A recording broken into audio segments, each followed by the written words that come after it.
Yeah. Because they're back there crying. Yeah. Oh, they don't do no ceremony. Oh man. They're going to do a ceremony. They're just going to. I mean, that was going to happen regardless, win or loss. I mean, it's still his last game. So.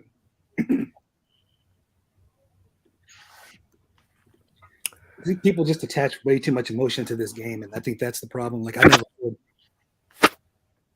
my eyes are set on ACC tournament, NCAA tournament. This game, it meant what it meant for like emotional reasons, but it was never a game that meant anything to me. As far as long as we have goals to shoot for, this game is, it is what it is. Everyone's coming in. Wait for everybody to come in. At least we have no more home games. Oh man. Oh man. I'll just wait. I'll just wait, man. I'll just wait. I'll let people funnel in, man, because I just never got all the crying and like, you got to calm down. That's why there's so much pressure on these kids. Still ACC champs. Get out of here. ACC champs, we got to find out next week, man. Realistically, that's when we find out. Oh, man. Oh, man. I think we can get it started. So Duke drops this game 94-81 to Carolina. Just a poor second half after a slow start overall.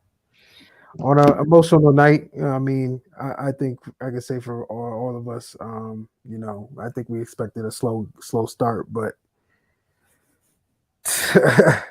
oh man. But I got to do other stuff. Obviously, shout out to Tick Pick. I mean, if you want to go to any more games, the UNC ACC tournament is next week. NCAA tournament is in 2 weeks. So use the code for Duke games and you get discounted tickets. Shout out to the Devils then. This was my mood of watching the end of that game. That's my mood right there. That is my mood. But yeah, I got to play the intro. Nobody outside of Kentucky cares about that rivalry. Exactly. Who cares about who wins 2015 or 2010? And everybody is saying 2015. So just got back up here, John, a couple days ago. So been in the gym a little bit. Me and Joey been in the gym working out together. As Duke fans, as Duke coaches, because I get excited over there, even in my suit, I'm grabbing Coach Tyler's leg, like.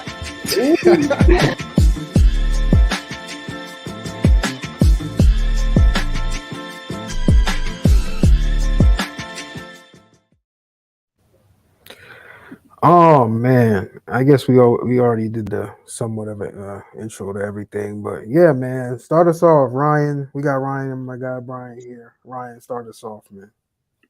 Yeah, just disappointing, man. Like it's like somebody said, UNC fans have been talking about this forever, and I tweeted out. I still feel like the only thing that makes up for this is a national title, and I'm not convinced this team has that in them. I mean, if this game with the pressure around it, there's still nothing like it. But there just was no urgency in the second half. Like it was basically once UNC went on that run to end the first half, that was it. Like we were kind of like out of it, and it almost seemed like they played with the sense of like, we're gonna win this. It's just a matter of time. And like they never made any adjustments. It didn't seem like the intensity on the court was matching what the intensity was within the gym. So like when Brady Manick is getting wide open three after wide open three, RJ Davis is getting to the lane at will, Baycott's finding any hole in the defense is possible, and there's no adjustments made, and they're only playing 5 guys for the entire second half. Like I put this on K a little bit, but also just like a sense of urgency behind the players just wasn't there. And there's obviously a lot of pressure going into this, but there just didn't seem to be any fight. And that was what was disappointing. Brian, what about you, man? What do you think? Yeah. I mean, I think, it was a crap ton of pressure on those kids, and 18, 19-year-olds with that sort of pressure, with like a gigantic legacy hanging over you literally in the crowd. It's hard to focus, and I think a couple of times they lost focus. And I'm not one to attach emotion, to this particular win or loss for Duke. It's just they just played a bad game, and it happens. And obviously, it can't happen going forward, or it's one and done. But they just didn't have it. Some games you don't, some games you do. Carolina played with no fear. They played like a team that had zero to lose, and it showed. And Duke got tight. They got tight, in the first half. They got tight in the second half, and they really didn't get a lot of anything from their captain, and that's can't have it. Yeah. I mean, the defense. I wasn't even really mad with the shots we were getting most of the game. I think we definitely got piled the ball in spots he needed to score. I mean, I think Mark came on the second half scoring the ball wise. I thought we were getting fine shots. The defense, bro, that was the worst defensive performance all year. All year. Like they've been a defensive team all season, and it wasn't even anything that difficult. It was ball screens, simple ball screens. And because when we have Mark on the floor, those ball screens, he's playing drop coverage because you obviously can't hedge or switch onto a smaller guard, and it turns into a floater or a defense collapse, and you find an open Brady Manick, or you drop it off to Armando Baycott. And we just didn't adjust the whole game. The whole game, we did not adjust. At the end, Coach K tried to go small by taking Mark off the floor, but ultimately it didn't work because when you take Mark off the floor, we don't have anybody protecting him. And now Paolo switching on to RJ Davis. He's getting blown by, and he's either leaving Baycott open or the defense just wasn't there, man. It was bad, bro. That was the worst defensive performance I've seen from them all season, and that's what bothers me the most. It wasn't like UNC played great, 100%. They were ready for this game. They wanted to play, like they wanted this win bad, and you knew that was going to happen. But I just didn't think we adjusted. We just didn't adjust. We just thought, okay, we were going to have a knockout punch eventually. And there were plenty of times during the game where you thought, okay, Duke is about to take over. Duke is about to, go on the run, but nope. Carolina kept fighting, kept punching, and we didn't adjust. So I don't know. Yeah. What y'all got? I just like the whole week leading up to it, like, and I don't want to put this on K or the program or the media. Like it's everything involved. Obviously, it's a big deal. He's been coaching for over 40 years now. I don't know what the plan was if these guys had social media turned off or what, but like doing everything in like the coaching staff's power to shut them out from any outside noise, which was probably impossible. But like just the game, the 40-minute game was so small compared to the moment and the situation like leading up to the game that. Yeah, and it sucks. Like I think this game, like the moment of Coach K's last game, is more pressure on a team than, and this might sound stupid, but it's more pressure on the team than it is for the national championship. Like you're kind of going into the national championship or the Final Four, like we got nothing to lose, we're here. But this was like it's just a different beast, I think. So do I still think this team can make a run? Absolutely. Like you said, Zion, that was our worst defensive performance of the year. When RJ Davis, Caleb Love, Brady Manick, and Armando Baycott are all hovering around 20 points, all four of them, and they only played 5 guys in the second half. That's a problem. But I think, and like you said, Brian, before we got on, I think it'll be interesting to see, like, is this going to be what motivates them to make that run, or is this going to be the detriment? And that this is the season, like it's a disappointing ending where it's a first or second round loss in the ACC tournament, and same with the NCAA. Like, is this the confidence? Does this shoot their confidence, or does Wendell step up and say, no, like we have to make up for that, guys. Like going forward, it's all about the national title. So I guess what do you guys think about what this does to this team? Do they have what it takes to bounce back and make this be a motivator, or is this like completely detrimental? I mean, I wouldn't say this is more pressure than a national championship, just because, or like a Final Four game, just because it's just like that's number one. That's a win or go home situation too, and your whole season and whole legacy is on the line with those. I did feel like there was definitely a lack of urgency. I don't think this can break this team. I don't think it'll break this team. I think next week, now you have to win the tournament. Now that I always thought we could get away with losing the tournament if we went out the rest of the regular season. Now I think you have to win the tournament, get your confidence back, and see what happens in March. But we could throw out the 1 seed, maybe throw out the 2 seed. The 2 seed is in doubt. Is very much in doubt. Yeah. So in terms of how it affects us going forward, that's where it's going to affect us the most. And we're looking at 3 seed right now, probably in the tournament. But yeah, Brian, what do you think? I mean, I'm different than every other sports fan that I don't give 2 craps about seeds and seeding and all that stuff. I just want to see them get to the tournament with a little bit of gusto. I don't think this is going to break them right now. I think this feels like a tournament loss to them, and I'll disagree in that I think this was way more pressure than a tournament game.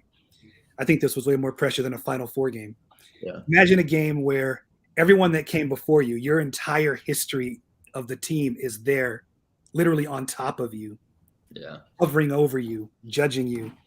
You can't block out that. You can't block that out. No matter if you go off social media or not, you're still seeing everybody that put up a banner and Cameron is there watching you.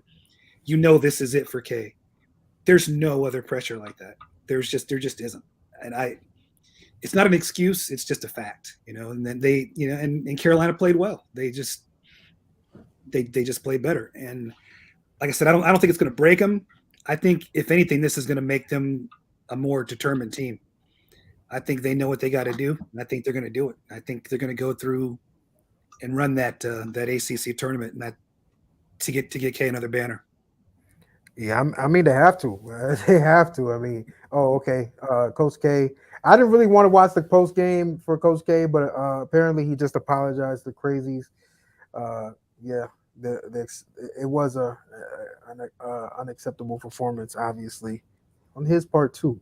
But I still let it go. Still the GOAT. I think that's what he means. I think he means it was his part. Okay, yeah. If that's what he means, I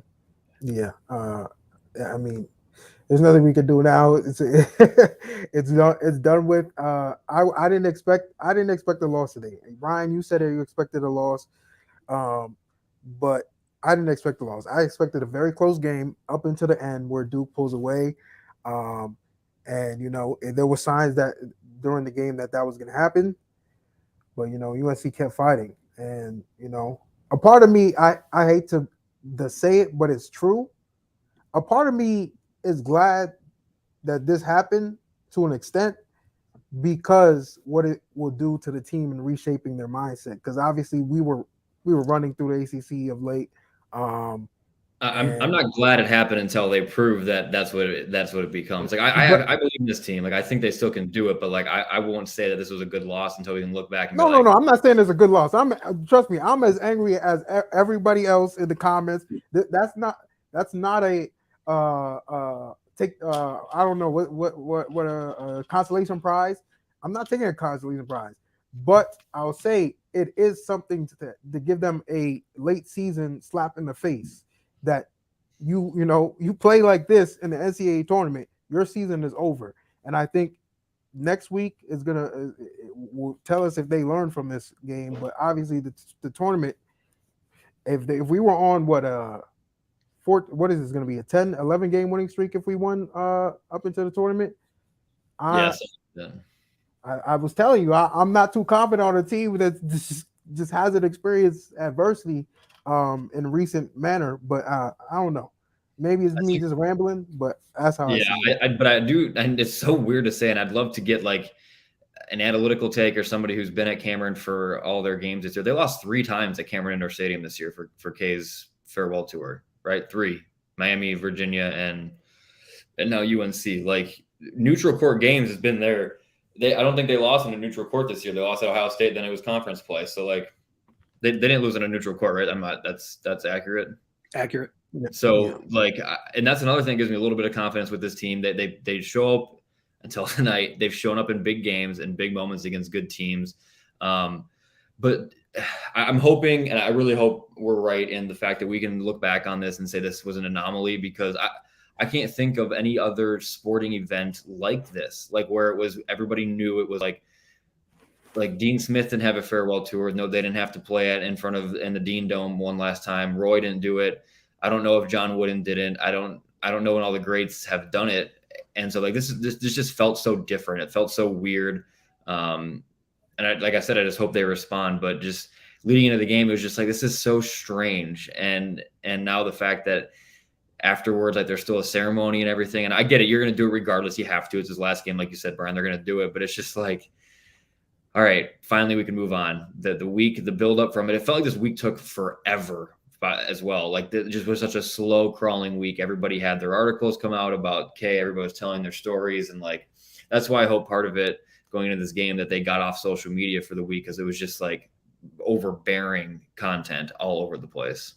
I'm sure it affected coach as well. I mean, yeah, he's getting, constantly barraged by interviews and requests and hearing his story told over and over again.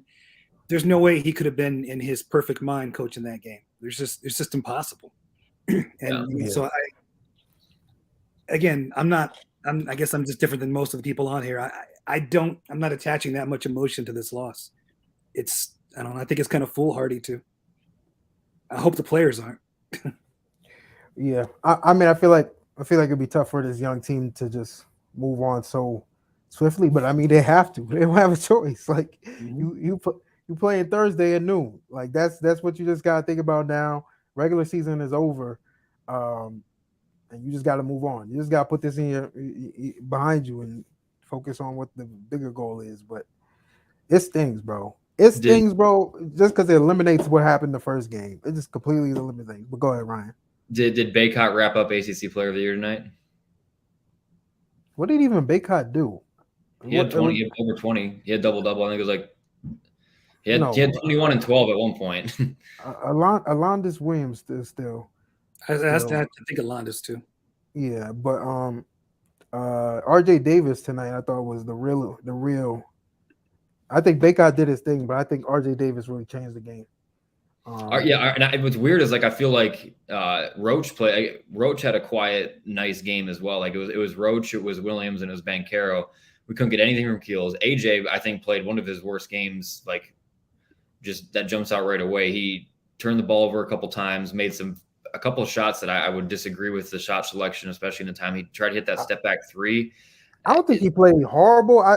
He was just way too quiet, way too invisible. Yeah, and there just wasn't the aggressiveness there. Banchero getting 26 shots, I absolutely love that. I'm fine with that. And I guess that's where the shot distribution changes. Like Griffin only took what did he take? 5 shots. Yeah, Keels only took 12. And then, like you said, I think Brian, you said it. Like Dell didn't show up at all. Like that. This was the game where I shouldn't say at all. He played well distributing the ball as he always does. But like defensively, he wasn't that great. Offensively, outside of distributing, it wasn't like it was he was on fire or anything. So I was a little bit disappointed in that. I thought down the stretch that maybe we get a little window magic, but yeah, man, this just sucks. Yeah, I mean, I said it in the first after the first half is that Banchero's getting his, but if no one steps up, UNC will be just fine with that. Let Banchero score 50 and nobody else step up. They'll be just fine to take that, and that's kind of what happened. Yeah. I mean AJ was defended well. They basically took him out of the game, and I knew if the moment I see him putting the ball on the floor, trying to dribble around, that's going to be a problem. Yeah, it doesn't feel real to me. I don't know. It just doesn't feel real, especially because when you look back at this game, it's a 13-point loss.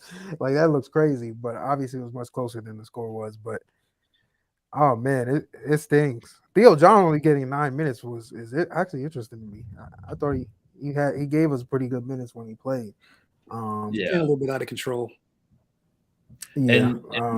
Yeah, there's a little bit of that, and also like I'm not saying he would have made a difference at all, but Joey not playing a single minute also. Joey did not play a single minute in this game. Who was Joey going to guard?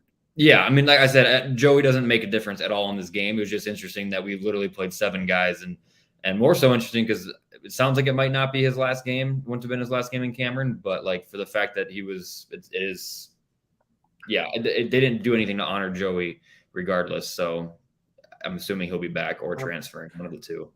But I mean, a lot of people kind of said, "Oh, we didn't get into our bench." Look at Carolina, man. You had two guys play 40 minutes. One of them was Brady Manick, who's unathletic and shouldn't be playing 40 minutes on a basketball court and still shooting the ball. We let him off the hook. Yeah, like come on. And the man. sad thing is, I could see UNC going in on Thursday or whatever day they play and losing in the ACC tournament first day. Like I'm not saying they're going to. Like, it wouldn't shock me if they did after this. Like this was their. They're the 3 seed right now. Yeah. Yeah, we can't even play them to the champ. I don't think they're making it to the championship. No, I'd be more shocked if they. Yeah, I don't expect them to lose in the first game, but it would not shock me if they lost to. I don't know what the bracket looks like right now, but a bit of a roll though. I mean, put everything into it. This might carry them a little bit. Good. Yeah. Man, someone asked, tough loss. My question is Duke's immaturity a red flag?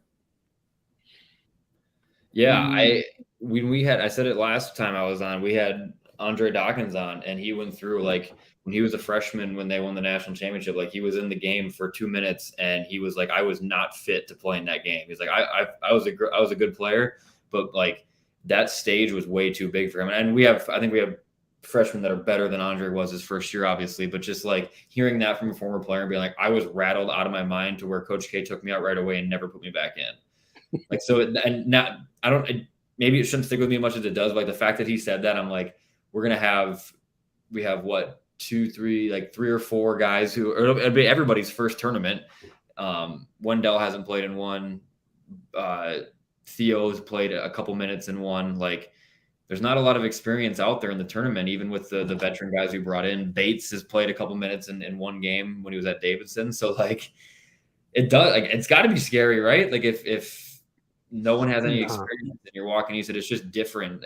Dre said it was just a different vibe throughout the tournament. Like it's something unlike anything you've done before in your basketball career. So yeah, I mean, yeah. I don't even know what I forgot what the question was. Oh, immaturity. Oh yeah, I'm a little worried. I am definitely a little worried about it because I don't think we've seen Wendell take over in the biggest moments yet. That's not his game. I mean, it hasn't been since the COVID pause, really. I mean, he's had some flashes of good play, but he's not been that same Wendell. And I don't know what happened or if the competition just got stiffer, but he hasn't been that guy. I mean, he's continued to fill up the stat line, 10 points here, 5 assists here, 5 rebounds here, but he's not the takeover guy. It clearly isn't. And and I'm not sure if we're relying on freshmen and basically a freshman in Mark Williams because he has no tournament experience. So basically a freshman in Jeremy Roach because he has no tournament experience. So that worries me a lot. It worries me a lot. But I know when they do play to the best of their ability, they could be the best team in the country. That's the only saving grace at this point. But this one stinks. I would have rather lost against Pittsburgh and won this one. Like, for sure. I would have taken the Pittsburgh loss. Yeah, I mean, it is what it is. Like I said, I take the emotion out of it, and I'm just thinking X's and O's and what we have left to win, and that's much more important to me than a win that we can hang up and say, hey, we beat Carolina in K's last game. That literally just means nothing to me. Yep. The only way to erase this. Yeah. Only way to erase this is winning the title, man. Gotta win the title. Yeah. Or at least the ACC title. No, Brian. No, you gotta win. You have to win the title. That's the only way you can erase it. That's winning the title is a coin toss. I mean, it's a coin I agree. Toss. The best team never wins. It's never Brian, the best. You realize we won the ACC title so many times before and have flailed in the tournament. Like even the Jason Tatum team, they lost in the second round. So like we can't even celebrate that team like we can because they lost in the second round.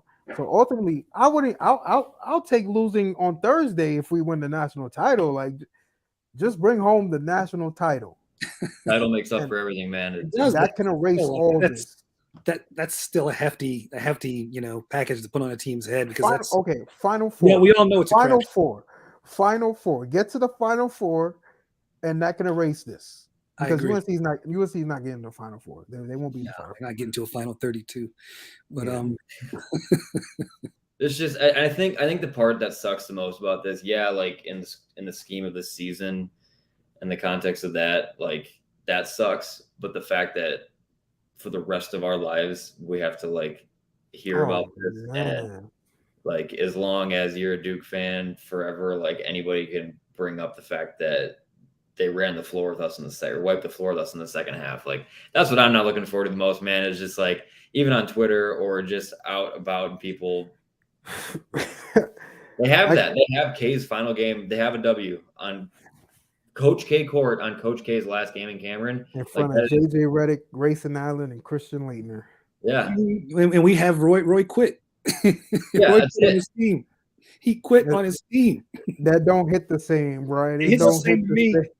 He knew that that team was so bad. He wasn't going to come back and coach him, even though he promised him, "I'm gonna be your coach." He was like, "Nah, bro. I've seen how bad y'all are.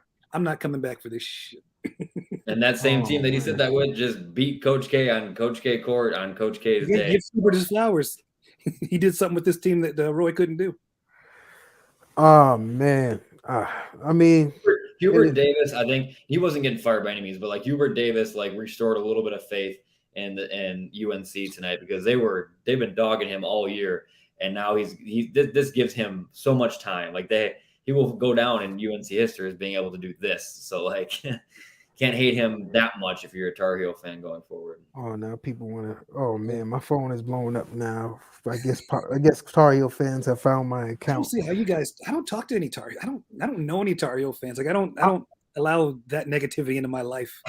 It doesn't matter. Once they see they see you're popping on the timeline, they're gonna start booking. They haven't bothered me in 20 years.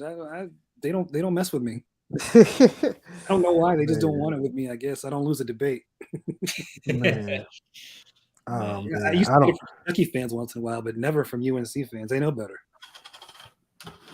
Man. Like, I'm just gonna check real quick and see if has the ACC tweeted out a bracket yet. I don't think they have. I mean, I feel like our path is pretty simple at this point. We play Syracuse or FSU. Oh yeah, here it is. We got Syracuse, FSU. Then we could run into Miami. I want Miami. We need Miami to get that loss back. And then championship, you don't know who's going to end up there. So, but hey, man. Well, Thursday, I think would be the early game Thursday too. So Thursday, probably a noon game or 11 o'clock. Yeah, it's at noon. It's at noon Eastern. Yeah, man. I don't got nothing else. I'm gonna log off. I might send a few tweets then log off, but like just erase it from your memory, man. I'm just I'm just different because I'm old as hell. Like it just doesn't bother me as much as it's gonna bother other people. I got a target on my back. That's why. And unless you're young, you got all those young fans coming at you. Yeah, I got a target on my back, so I have to deal with it. But it is what it is. Win the championship. Go to the Final Four, bro. We just need to raise this one, man. This is gonna stink. This is gonna stink for a while. Getting past Arizona, that team is nice. I ain't worried about no Arizona's nice. At least we don't have to play no more games at Cameron Indoor Stadium. What a forgettable season at Cameron Indoor Stadium. Never again will I ever be so excited. If you rather have wins, would you rather have them on neutral and road, or would you rather have them in Cameron? Man, I want your optimism, Brian. I need that. I'm just saying, like, this team plays so good on the road, man. I agree. Like that's what I said earlier. That's my saving grace right now is like the fact that they do play well on the road or a neutral courts in big games against good teams. Just at home against crappy teams, we suck, man. Like, yeah. What did we blow anybody out? This is just off the cuff. Blow anybody out at home the last couple months? Well, technically FSU we pulled away late. We won by 18. but that game was fairly back and forth until Duke pulled away. It's just is it a team that plays well at Cameron? I don't know what it is. We beat Florida State by 18. Lost North Carolina. Wake Forest was a 2-point game. Lost to Virginia. Beat Clemson by two. Beat Syracuse by 20. That was the only, and then NC State as well. Otherwise, everything at home was close. Pretty close the whole year. That's sad. Nasty, man. That's nasty. All right, I'm done. Yeah, I'm done. Yeah, man. We appreciate y'all for tuning in. Well, we'll be back next week, probably after round 2. I mean, assuming we win Thursday. Yeah. Assuming we win Thursday. If not, we'll be back either Selection Sunday or during the tournament. But keep your head up. I don't know what to say. This was one of the worst nights as a Duke fan in my life. So we'll keep it a buck with you. But it's we still got plenty of basketball left to play.